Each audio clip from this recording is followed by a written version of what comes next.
Throughout history, the Ottoman Empire fought numerous battles across the Balkans, expanding its influence and dominion. However, one region that fiercely resisted Ottoman control was Albania.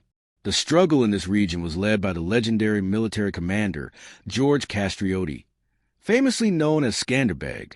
His remarkable leadership and military prowess placed him among the great warriors of history, comparable to figures like Stephen the Great, John Hunyadi, and Stefan Lazarevic. Born in 1405 into the noble Castrioti family, George was the son of John Castrioti, a powerful Albanian lord. His early years were marked by political upheavals and shifting allegiances. In 1415, he was sent as a hostage to the Ottoman court, where he received a comprehensive military education at the Enderun school. His skills and intelligence quickly set him apart, allowing him to rise to the Ottoman military ranks. Recognizing his abilities, the Sultan granted him fiefs in Macedonia and Bulgaria. During this time, he earned the nickname Skanderbeg, which translates to Lord Alexander in Turkish, a reference to the legendary conqueror Alexander the Great. Despite his loyalty to the Ottomans for decades, Skanderbeg's father, John Castrioti, rebelled against Ottoman rule twice between 1428 and 1436.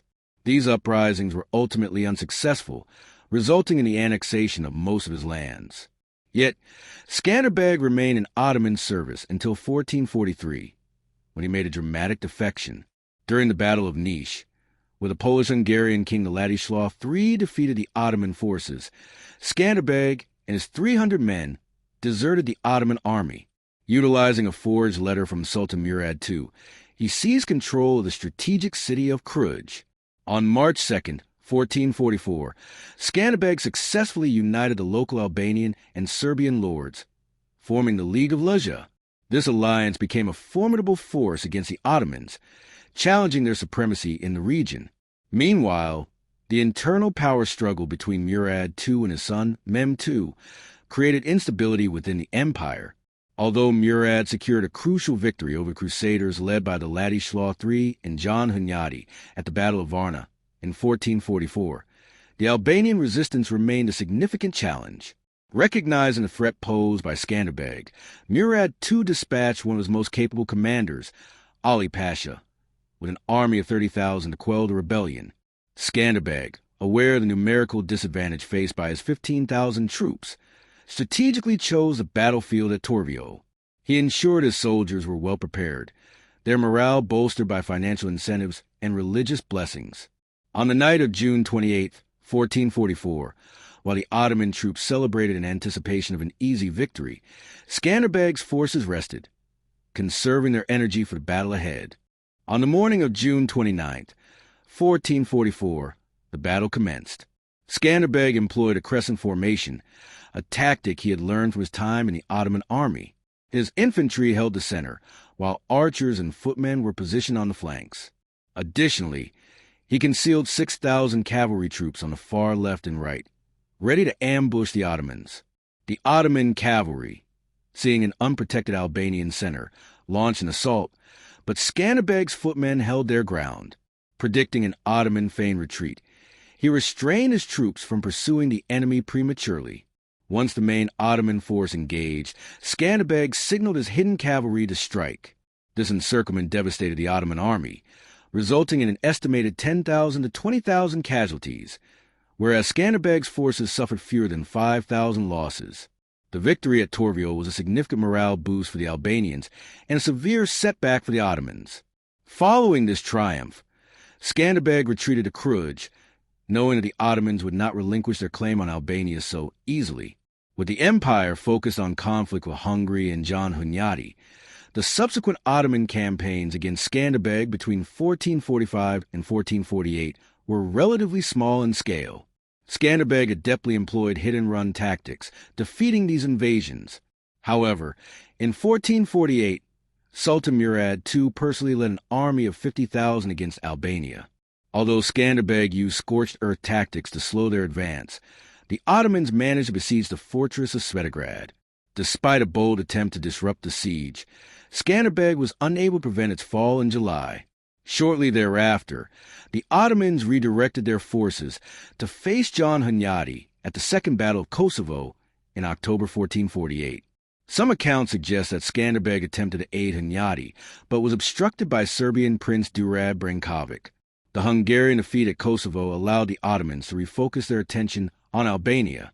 By 1449, they captured the fortress of Berat, and in 1450, Murad II launched a major campaign against Cluj, bringing an army of up to 100,000 troops.